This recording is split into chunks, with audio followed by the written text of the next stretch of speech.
I'm so cozy because I have this tea and I just took a shower and I feel clean and I have a blankie and I'm so cozy and warm. And it's a good place to be. Be a pineapple, stand tall, wear a crown, and be sweet on the inside. Isn't this perfect? Hi friends! Thank you so much for joining me today for another video. So today I decided to do something new and exciting to me because I don't have any video like this really. I was just reflecting on the content that I have on my channel and realized that I don't really have anything where I'm genuinely just catching up with you guys because I don't really vlog. There's something in my eye.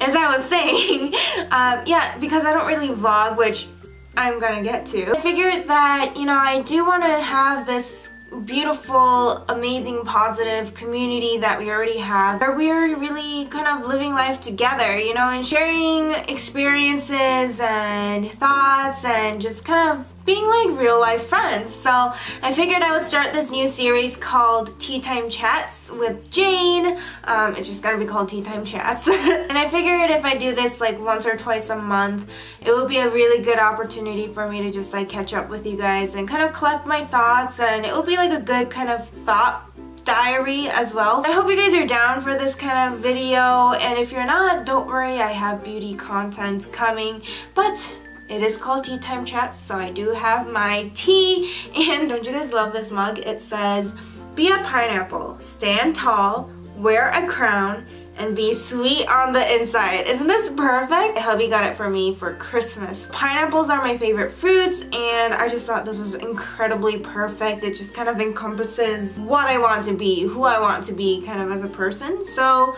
yeah, I really love it. I have green tea in here, so I'm ready to go, and yeah, let's just chat. I have like this blanket going on, just kind of keeping me cozy, and I have my little like, where is he? Oh, my Boston Terrier shirt, so I'm like really cozied up. I suggest you grab a cup of whatever you want to drink and get cozied up in your favorite loungewear and just let's just spend time catching up. So I was talking this over with my husband Sam, and I think I came to the realization that maybe I want to start vlogging. Now, I think the idea of it is a lot easier than actually executing it, right? Of course, that goes with anything in life, but I feel like if I were to vlog, I would really enjoy it, because actually, the first vlog that I ever did was probably when I was in like middle school, maybe 8th grade or 7th grade, and I had vlogged myself using this huge like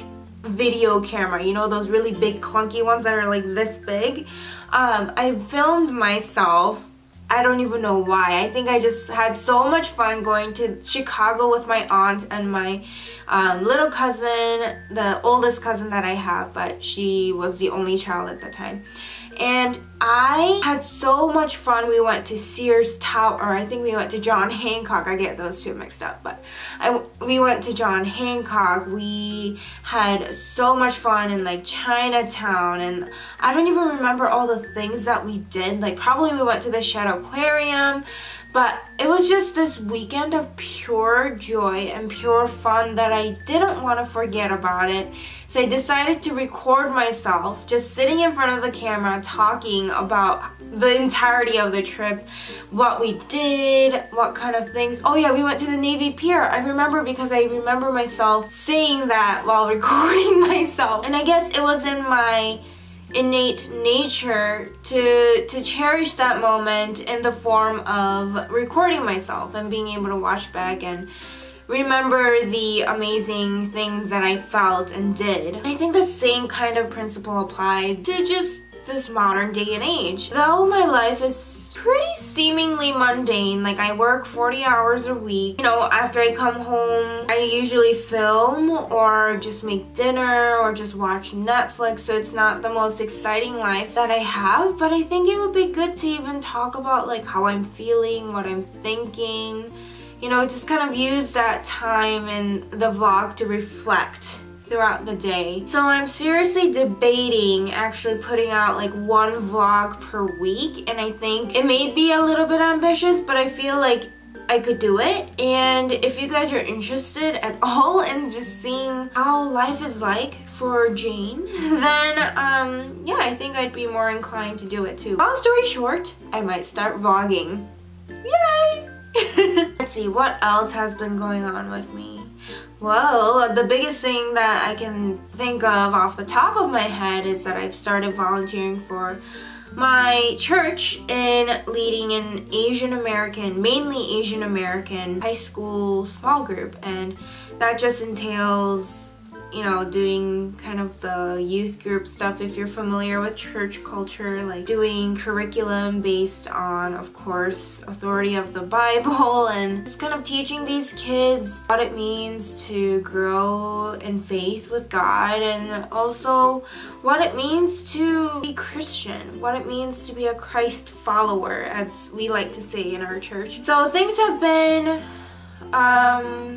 really rewarding. It's been really awesome because the kids are so amazing. I love the kids so much, even though it's only been like probably a month since we started our small group, so it's very recent, very new. But this need basically came about because it is a white majority church. Sometimes Asian American kids, like as an example of minority students, can feel like it's hard to fit in, or they can feel like they don't belong. So the youth pastor, along with a couple other pastors on staff, decided to start this new multicultural high school group where, you know, majority of the students would be Asian Americans. And the reason why it is like majority Asian American in our group is because we have like a Chinese ministry within our church, and a lot of the congregation's children, the high school age children, would really benefit from a group like this if they felt like they didn't belong. Through this group, I really see that we are able to reach those kids, and it's already been so rewarding to hear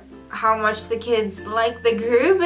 It's been crazy, but as rewarding and amazing as it's also been quite draining and a little bit tiring, simply because we just don't have a lot of manpower to make the small group happen. It's actually mainly just me and my husband that are pretty much in the core of it, and one of my best friends is in charge of curriculum. So it's just kind of like us three, like mainly, that are making the home group happen. I definitely feel like I could use a little more help. That is how I feel. But it's been so amazing.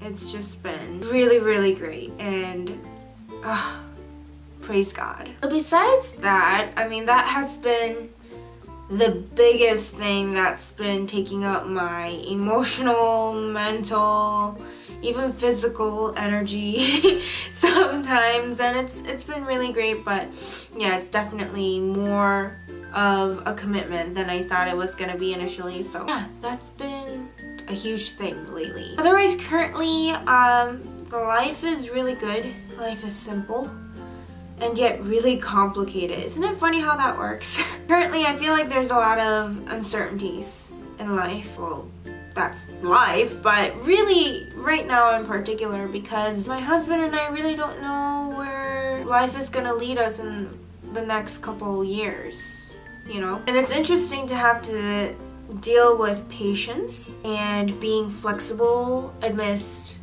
uncertainty. Just having faith in the fact that God's gonna provide and everything's gonna be okay. Sam and I feel like we're at a position where we can't really make any decision. So it's been a little bit difficult, but at the same time it's kind of fun, you know, to live in this uncertainty. I don't know what's gonna happen, but normally this kind of thing really would kill me, but maybe I'm not giving it enough attention to like bother me. I'm somebody that really likes to know what she's gonna do with her life, what's gonna happen. I like having control over my life, right? But so funny, like I once heard this illustration of your life being the vast ocean and your sense of control being the equivalent of you being on a raft. And how much can a person on a raft navigate really well through the vast ocean and know exactly where they're going, you know? You just basically let where the wind take you, where the current of the ocean takes you. Go along for the ride, and it's just an illusion that, you know, we like to think we have so much control when we really don't. I like to think about that at times like these when I feel a little bit uneasy about not knowing what's gonna happen, but at the same time I just need to chillax. And also at times like these, it's more important than ever for me to practice positivity. You know, it wasn't until recently that I was like, you know what? Being a positive person is something you can practice. It's not something you have to be born with in order to be successful at. You know, I would say that I'm naturally leaning towards the more negative, more, you know, pessimistic kind of personality, but my husband happens to be an optimistic person, and that certainly rubs off on me, and I definitely have come to realize that positivity is something you have to practice. Now, I could do a much better job than I am right now, that's for sure. I think it just starts off by really counting your blessings, and that sounds so cliche and so cheesy and like over said. It really is so true when you put your mind in that perspective of gratitude. A lot of things seem to not be that big of a deal anymore. Of course, that's not the case in some situations, but more often than not, that is. I do want to practice being more positive like every single day, and to tangibly do that, because even my husband bought me this app on my phone called the 5-Minute Journal, and what it is basically twice a day, once in the morning and once in the evening. You just kind of list, you know, positive things about yourselves, or what kind of awesome things happened, and just kind of positively reflect on your day, no matter how mundane or seemingly uninteresting it may have been. I really am gonna try to do the 5-Minute Journal again. I've been just ignoring the notifications every single day, but I really should get back on that, because positivity is practiced for sure. Well, that's basically what's been kind of going on in my mind lately. Of course, I have so many more thoughts that I probably am not even consciously aware of, but I think this is a great start to, you know, this series of really catching up with you guys. And it's as if we're sitting at a coffee shop and catching up and, you know, sharing each other's lives. So I hope you enjoyed it, and I certainly enjoyed talking to you guys about it and just letting you guys know what's up and what's going on recently. I'm again so grateful for you guys, and thank you so much for all your support and kind words that you always generously just say to me. It's quite amazing, and I hope you guys know how amazing and beautiful you are. I guess I better sing the outro that I usually do, huh? With all of that said, remember you guys, you are amazing, beautiful, and marvelous, a work of art, no matter what anybody else tries to tell you, and this is the truth. You are beloved and precious, and you are wanted, and I am so grateful that we are friends. Alright guys, thank you guys again so much for watching, and I'll hopefully see you in my next one. Bye!